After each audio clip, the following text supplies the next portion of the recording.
Hey y'all, and welcome to Politibrawl. My name is Brian, and Eli Crane plays a video that makes every single Democrat in the congressional hearing go completely silent. This is how bad the Somali fraud is in Minnesota. Let's dive in. And this, of course, comes after weeks of viral videos from a young man YouTuber who was literally creeping around daycares by himself, making claims about fraud that were not there. And then the vice president and the FBI director were retweeting these videos without even verifying if they were true. So we're not accusing people of being xenophobic and racist. They are being xenophobic and racist, including the President of the United States. And I want to say, for one, that I stand with the Somali and the immigrant community standing here today. Mr. Hudson, are you just hearing from Republicans on this, or are Democrat constituents like, oh my God, I'm struggling to put my kids in school, struggling to make ends meet, and my tax dollars are being robbed by people, and then they're sending it all over the place, and this is complete fraud. What is going on, and why hasn't anything been done about it? I'll give you a personal example. So my family, my in-laws in particular, are politically diverse. A lot of them vote for Democrats, and they're fairly apolitical. They're not like me, all plugged in. And so I kind of use them as a bellwether for what the people are thinking. Across the board, everybody is upset about this fraud.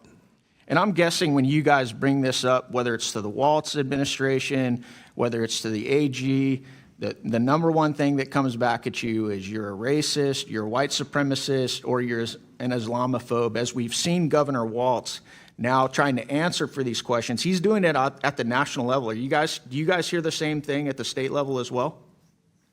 Yes, absolutely. They always pivot to the divisive. As I stated in my opening statement, it's diversion, right? We're going to talk about personalities. We're going to talk about partisan politics. We're going to find some way to get people yelling at each other rather than looking at the problem. Or, like you've heard my colleagues do on this panel, it's Donald Trump, baby. Yep. It's all about Donald Trump, right? The old pivot. We're not going to talk about what's going on in Somalia and not going to talk about what's going on in Minnesota with this massive fraud scandal. We're going to talk about Donald Trump. With my remaining seconds, can we play the video I have, Mr. Chairman? horta aad iyo aadaan ugu faraxsanahay in maanta safaari aan soo gaarnay sida dadka badan ay u og yihiin ciyaalkeena yaryar ilaa iyo number la eg 20 milyan oo ciyaal iskooley ah waxay cuntadooda ka helaan iskoolka kaliya marka waxaan fursad u helnay in aan sharci soo gudbino oo la dhahayo Meals Act oo u fududeynayo in waqtigaanay pandemic aan ku jirno oo dhalinyarada iskoolka aynan joogin oo guryahooda ay joogaan aynan gaajoonin oo familkoodi wili ay fursad u helaan in cunto ay helaan oo meelo qaarkood laga qaybinayo ay cuntada ka soo qaadan karaan marka aadaan ugu mahad celinaya safari in ay tahay meelaha sayti oo diyaarinayo cunto maalin kasto dhalinyarada ciyaalkii iyo familkoodina ku taakuleynayo cuntada sayti maalintii kaliya safari waxay ay cunto siisaa 2300 oo ciyaal ah iyo familkooda taas waa mid muhiim ah sida aad u ogtihiin dhalinyaro badan gaajo ku nool wadankaanayti ama familkooda fursad u helin in quraac qada iyo casho ay siiso marka in qadadaasaytii ay meel ka helaan aaday u muhiimsan tahay bishaan ramadaanka oo familiyaalkeena badan iyagoo aan shaqo haysanin iyagoo aan taakulayn kale helaynin in aynan ka walwalin ciyaalkooda yaryar sidii ay qada ku siin lahaayeen waa muhiim marka waxaan u mahad celinayaa safaariyo kaleete iyo dadka badan oo maalin ilaahay keeno fursad u qaata in ay u volunteer gareeyaan oo ay taakuleeyaan familiyaalka. One thing that is so alarming is the reporting that many of these fraudulent companies are then donating the stolen money back to the same Democrats that are protecting them and advocate for these very programs.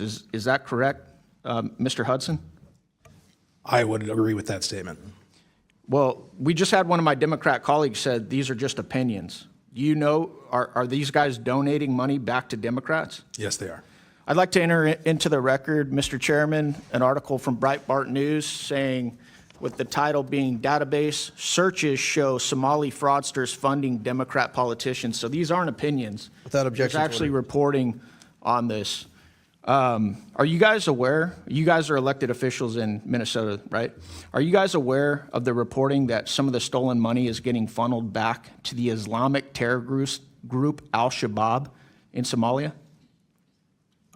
Mr. Robbins. Yes, sir. And we have evidence of it going back as far as 2012, where a man was convicted of sending $21,000 to Al-Shabaab. In 2011, 2 Minnesota women were convicted of sending money to different groups. Someone else, we have multiple references of how the Al-Shabaab takes a cut when the money gets to Somalia through the Hawala network. So I think there's ample evidence on this and federal convictions. Yeah, that's outrageous. The Democrat Party will set up their own policies in order to receive kickbacks from their own taxpayers. That's what happens in the system that I just described, and the two opinions here are hilariously linked. And I say hilariously because you have to laugh at it, or else you're going to get really angry. Hopefully that anger will one day go back to the polls in 2026 here in this year, because the midterms are going to be a very interesting election. But this is the Breitbart article that Eli Crane was quoting here. And this is from a tweet from Cam Higbee. Roughly 80% of all publicly disclosed Washington campaign donations made in 2025 by people with childcare, in quotations, listed as occupation, went to Somali Port of Seattle Commissioner Hamadi Mohammed. In other words, the money that is being funneled out by tax dollars gets funneled back into Democrat coffers. We've seen this corruption with USAID. We've seen this corruption with the money that goes to Ukraine. We are seeing this corruption with taxpayer dollars that were designed to help people during lockdowns, and watch it get abused constantly. This is something that the Democrats take advantage of every single time. And what is their response? What is their response to this obvious corruption? Well, Melanie Stansbury points it out perfectly. You are a terrible, evil racist for pointing this out. And so, again, there's got to be a logic to this, right? There's got to be at least some sort of mental mechanism in order for this to make any sense. So this is what the Democrats do.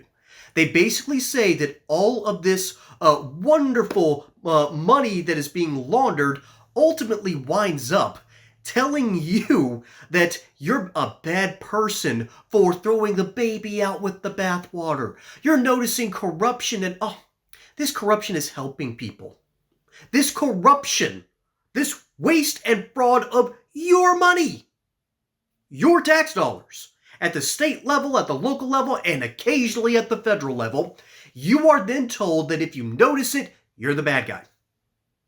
That is their defense mechanism, because it's the only way we can get charity to these people and bring them into the modern world. Sure.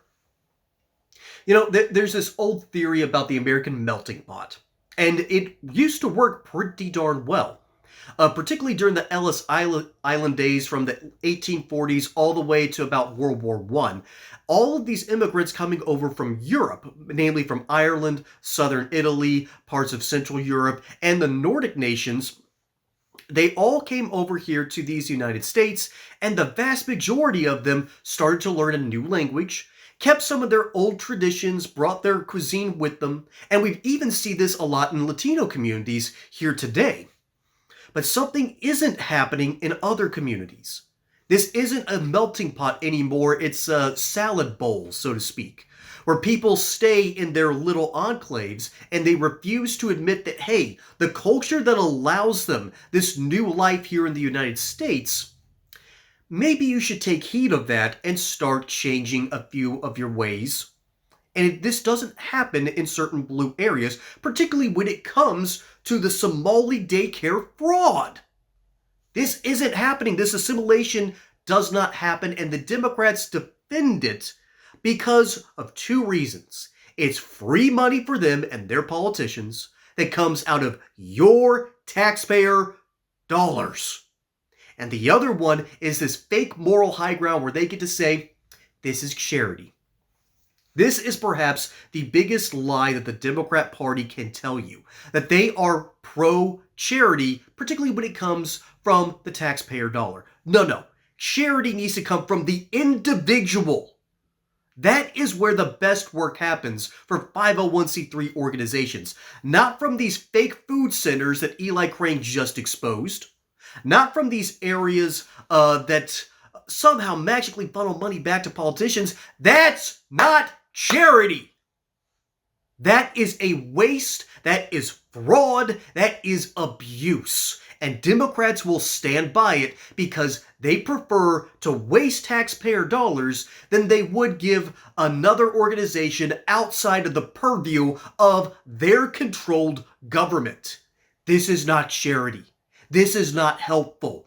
This is not good for the people of Minnesota or the people of Washington State. We're starting to see problems in that state as well. Granted, we've known that there's been problems out there for a long time. There's a reason that the western half on the other side of the mountains wants to join Greater Idaho.